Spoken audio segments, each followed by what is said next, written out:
Hey, good day everyone. Pase Baller here. Andito po ngayon ulit tayo for our predictions for MPBL. Wala pong games kahapon, so ngayon lang po ulit tayo nakabalik. We have 3 games for today which will start at 4 o'clock p.m. Philippine time or Manila time. And before we proceed, I'm just inviting everyone, yung mga hindi pa din nakakapag-subscribe dito sa Pasay Baller YouTube account natin, please click on the subscribe button. Sama nyo na yung bell logo. By the way, yung mga ngayon lang or lately lang nakapag-subscribe, meron din tayo mga NBA predictions once NBA season starts. And for those who are also interested in having or in receiving our MLB or baseball best picks or premium picks, you can also reach us through Instagram, Telegram, WhatsApp, or even Messenger account. Just check on the descriptions of our videos. The details will be right there. Okay, so let's talk about today's game. And today, by the way, is July 11, 2024. Again, there are 3 games. The first one will start at 4 o'clock p.m. And this will be between Marikina Shoemasters going up against Bicolandia Oragons. The spread that is given is minus 9.5, and that's given towards Marikina Shoemasters. Let's take a quick look at yung standings ng both teams. These two teams are both struggling. Let's take a look at their records. Marikina Shoemasters, they are at number 23 sa season natin ngayon with the record of 4 wins and 12 losses. Samantalang itong Bicol, they are at number 26. So they're not that far, you know. Again, both teams are struggling while Bicol has a record of 2 wins and 15 losses. So again, both teams are struggling. I categorize them as bottom dwellers, yung mga nasa number 21 pababa. Mga bottom dwellers yung category ko doon. And sorry for the term, pero yun lang naman yung tawag ko doon. Mas maganda ang record ng Marikina, but again, for me, hindi naman nalalayo yung Bicol, if you take a look.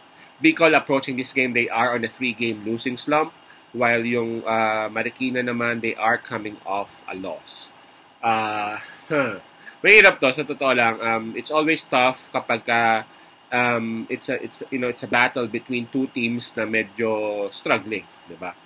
Just like what I said, mas okay ang record ng Marikina. So highly likely mananalo Marikina. Pero yung spread na 9.5, yun yung question mark. Will they be able to cover it or ano ba? Ano bang mangyayari? Especially with Bicol.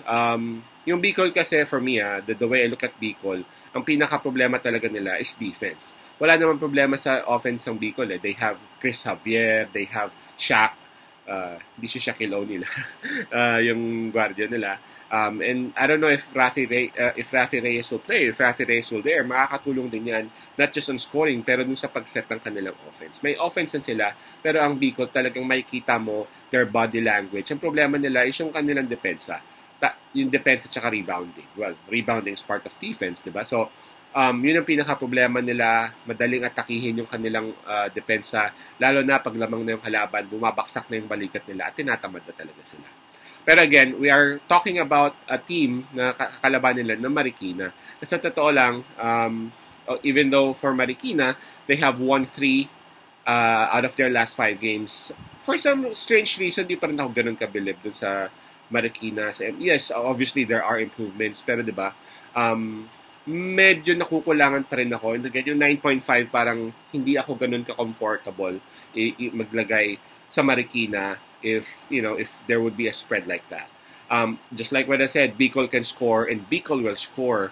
Ang question mark lang doon is kanilang defense, and I'm not sure about this, but with the situation like this that we have, kapag dalawang medyo struggling teams ako ang naglalaban, kahit anong sport pa yan, baseball, football, American football, football or basketball, I go ahead and pick yung team na may plus. And in this case, that's Bicol. Bicol plus 9.5. Again, highly likely Marikina will win, but I'm not comfortable siding with them with the minus 9.5. So my pick on the first game would be Bicol plus 9.5. Hopefully, Rafi Reyes will also play because, again, he will be a huge, huge part of how Bicol will attack the defense of Marikina. Okay, so let's move on towards our second game. Ang second game naman natin will start around 6 o'clock p.m. This will be the game between Bacolod City of Smiles going up against South Cotabato Warriors. We have two teams right here who are having different stories dito sa season na to. Starting with Bacolod. They are at number 28 ng ating season or ng ating liga with a record of 1 win and 16 losses. Grabe, sobrang struggle talaga tong Bacolod. They are just one spot ahead dito sa Imus na nasa 0-17. Yun. Actually, yes, tama, 0-17. Imus na lang kasi walang panalo. Now, if we would take a look at yung kanilang opponent na South Cotabato, South Cotabato, as we speak, they are at number 8. Number 8 out of 29 teams. So I categorize them as one of the giants dito sa liga natin with a good record of 12 wins and 5 losses. Not only that, South Cotabato is also coming off a win. So medyo mainit-init tong South Cotabato. By the way, the spread that is given, ano bang spread natin dito sa game na to, is minus 16.5. Wow. Dito yung mahirap sa totoo lang. Obviously, straight up, South Cotabato is the better team. That's quite obvious. Alam ng lahat yan. They have, they have quite number of veterans right there, PBA experience. While yung Bacolod, namomroblema pa nga sila minsan sa number of players nila. Although meron silang na-acquire lately, meron din mga nakapaglaro na off injuries. Ang hirap. Diba? Again, obviously, South Cotabato will win the game because of simply the skill set. Diba? They are the better team. They have better skill set than Bacolod. They have better experience. Kaso, ito na naman tayo, yung spread. Will they be able to cover that? Ang pinaka-problema ko dito is with Bacolod, they have Vigil kasi. And Louis Vigil, kita nyo naman, yung kaniyang average, di ba? Nasa 20 plus points a game, plus na-rebound pa siya, di ba? May konting assist pa nga siya. Now, problema yan kasi si Vigil kasi can obviously shoot the three, di ba? Especially kung nasundan nyo yan sa UST dati, natira yan sa tres, obviously perimeter din, and he knows how to produce points. Kung hindi man siya makakakuha ng field goal, he knows how to grab those fouls, and he is a good free throw shooter. So talagang nakaka-score talaga sila. So tong Bacolod pa nga, kung titingnan niyo yung kanilang last games, mga last few games, yes, talo sila, pero they are able to find ways na madikit di ba? When they went up against Valenzuela, they just lost by 7 points, di ba? And tatambak na nga sila nun di ba? Pero naibaba nila again thanks to Louis Vigil. Tapos sino to? Yung San Juan. And we all know that San Juan is one of the giants talaga din to. One of the title contenders pa nga. Pero naibaba nila yung lamang nila sa 6 points, 91-85 ata yung final score. And that's because of Louis Vigil. Nagpakawala pa siya ng maraming tres sa bandang dulo. Kaya nababa. At one point malaki na yung lamang nun, nasa 20 na yun, pero naibaba ng Bacolod.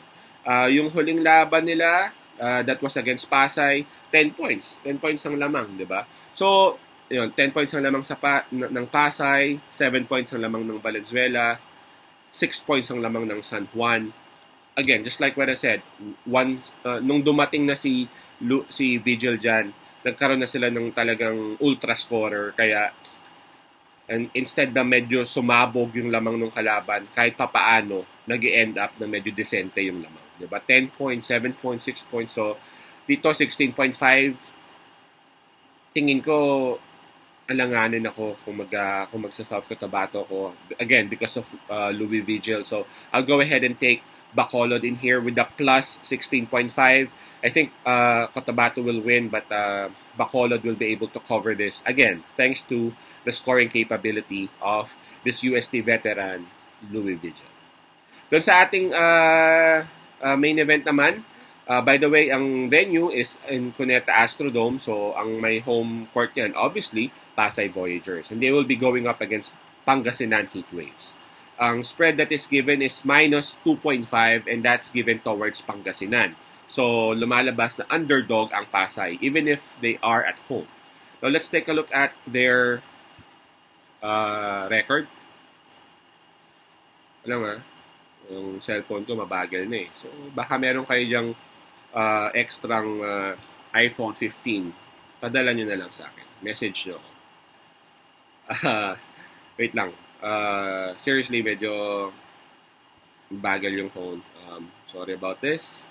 So, yung record, maganda naman ng record ng Pasay, sa totoo lang. They are at number 14 and they are above 500% with a record of 9 wins and 7 losses. And not only that, Pasay is also coming from back-to-back wins. So medyo maganda at mainit ang performance ng Pasay lately. Now, if we will take a look at Pangasinan Heatwaves, they are at number 20. Medyo decente naman kahit paano. But they are below 500% with a record of 6 wins and 10 losses. They are also coming off a loss. But on their last 5 games, tatlo naman doon, panalo for Pangasinan. In Pangasinan, they have also made some changes nung deadline. Nagkaroon sila ng panibagong changes at adjustments sa kanilang roster, which made them a better team, way better than how they started this season. This is gonna be tough, but for me, this is a good opportunity. Lalo na ang laki ng bigay, malaki ang bigay kung moneyline. Tapos plus 2.5 sa Pasay. They are at home. They got some momentum. Although alam ko wala na si Sleet sa Pasay and that really hurts them a lot. But Pasay's offense is just really tremendously great. Ang pinaka-problema ko lang dito sa Pasay is their defense, di ba? Wala silang malaki for defense. Of course, they got Warren Bonifacio, but for me, Bonifacio is more of a scorer or more of an offensive type of a player kaysa sa depensa. I think Pasay's defense can actually go toe-to-toe against Pangasinan. Just like what I said, I look at this and I see Pasay having more positives or more advantages kaysa kay Pangasinan. Pasay is at home. Pasay is having some momentum back-to-back wins. Their offense, for me, is better than Pangasinan. Although, in terms of defense, I feel like Pangasinan has the better defense. I guess this one is actually worth the risk to take Pasay with the plus 2.5. And for those na medyo pusong Pasay talaga, kagaya ko, I'm not even gonna be surprised if some will go Pasay Voyagers ng moneyline. But again, for safety reasons, this is about money, this is about safety. Mas maganda siguro kung mag-take na lang tayo ng Pasay Voyagers plus 2.5, di ba? So again, for the third game, my suggestion would be Pasay Voyagers plus 2.5. So there you go. Yun yung mga predictions natin for MPBL. By the way, I've received some messages and some comments na kung pwede daw mag-upload din daw ng predictions for PVL. I'm talking about volleyball, yung mga babae, mga chicks natin ng volleyball. Tignan po natin, okay? Tignan natin, di ko mapapangako, pero I'll go ahead and try, okay? Lalo na yung ngayon, yung paparating na PVL kasi may mga import, so hindi ko pa kilala yung mga import, pero again, I'll see what I can, okay? So again, yun lang po, ingat po tayo palagi. Let's have some discipline sa pagpusta-pusta. I-prioritize pa rin natin ang ating family at ating mga mahal sa buhay.